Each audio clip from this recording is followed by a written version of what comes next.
Hello and welcome to my channel. Today's video is the review of Stephen King's Salem's Lot, originally published in 1975, though this edition that I have is the illustrated edition from 2006.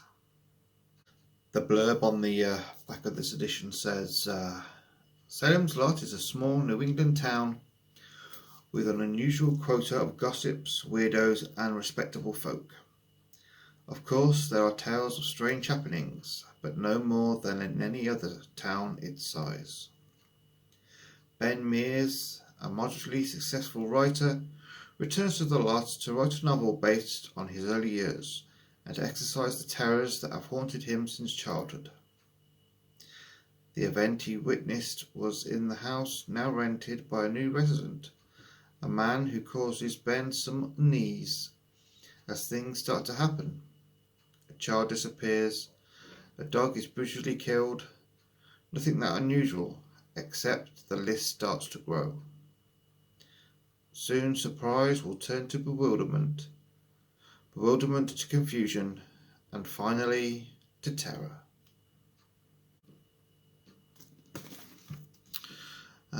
Originally, Salem's Lot was titled by King as Second Coming, but his wife insisted that he change the title, saying that Second Coming sounded like a sex manual. King has described the book as pate and place with vampires, and the story does lean heavily on Bram Stoker's Dracula. As we take a look at some of the characters in Salem's Lot, you'll see how the influence of Dracula has been on the book. The first character we're going to look at is Ben Mears, the main character, and he's kind of like the first in a long line of protagonists for King who are writers. It's kind of a theme that runs in quite a number of his books. He's kind of our Jonathan Harker style leading man. It says on the blurb, he returns to Salem's Lot. It was a town that he used to come to when he was a kid, and he's interested in writing a book on an old house in Salem's Lot known as the Marston House.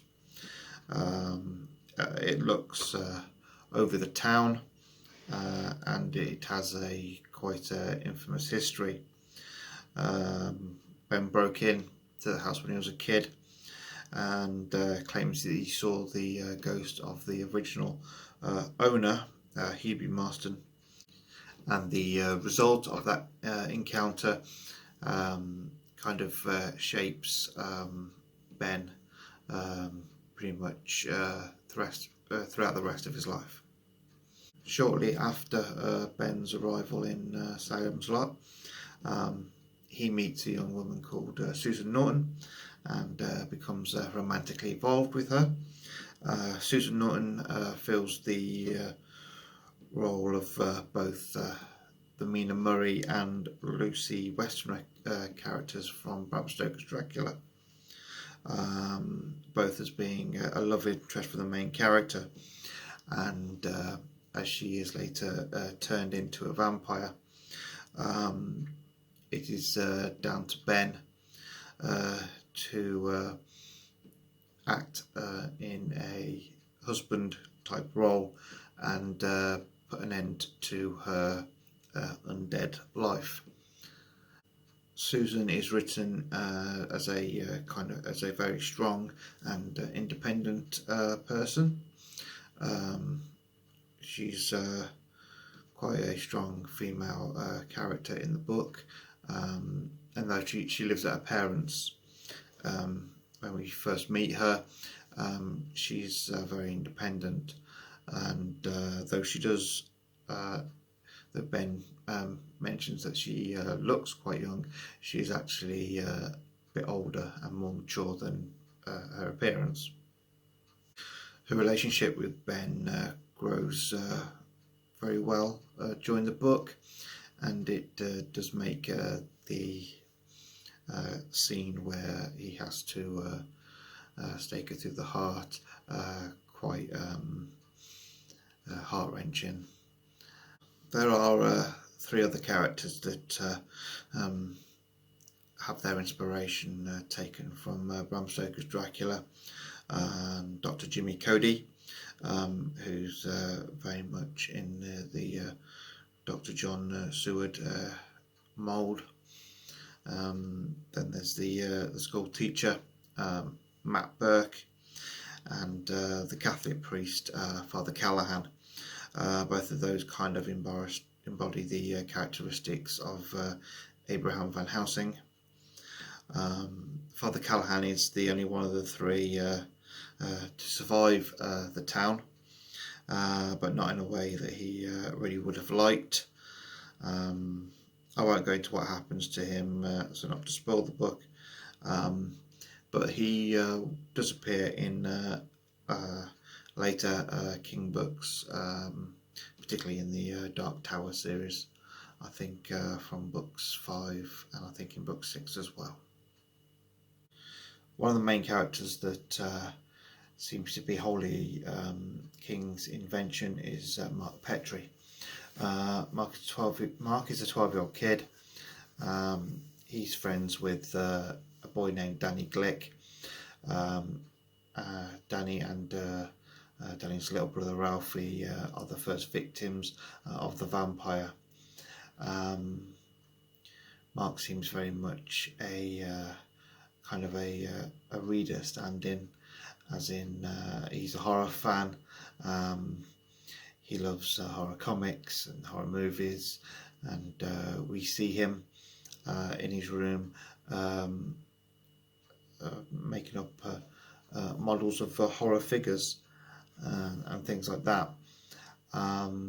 He is one that uses his knowledge of the horror genre, particularly vampires, to kind of stay alive where the grown-ups end up dead, and he's able to, though not get out of the situation completely unscathed, he is able to escape the town.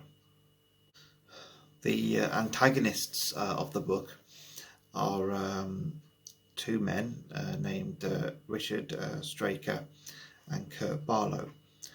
Straker is the human familiar for Barlow, and does an awful lot of preparation in order to help Barlow move into the town. And as Straker is human, he's able to walk around in the day and get the victims for Barlow at the beginning, before Barlow's kind of really settled in the town and does it himself.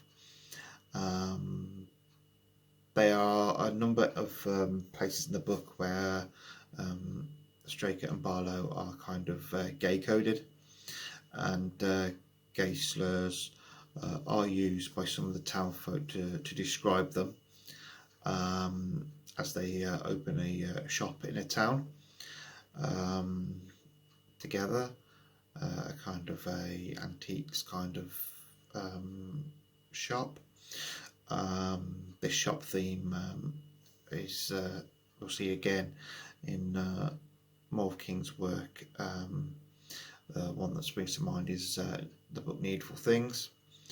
As I don't feel I am qualified enough to talk about the themes of gay coding and things like that in the book, I'll leave that to better booktubers on that subject. But I will say that it does show kind of the sign of the times of the book, as it is written in the 1970s, that though the way the townsfolk act to Straker and Barlow is very common for something from the 70s, nowadays we would find their reactions to the two men as problematic. In my edition of the book, the illustrated version, after the main story there are two short stories, one for the road, which is set a few months after the events of the book, and kind of gives us a aftermath of what happened to the town and how the town is coping at the time. And another one is called Jerusalem's Lot, and this one is set in about the 1850s, and kind of gives us like a prelude of the town before the events of the book. There are also some deleted scenes from the main story, which are interesting. I will say that I did enjoy this book, and I gave it, I think, 4 stars on Goodreads. Well, there you have it. That's my review of Salem's Lot by Stephen King. Have you read the book? If you have, what are your thoughts? Please let me know in the comment section down below. Remember to like and share the video, and to subscribe to my channel, and I will see you next time.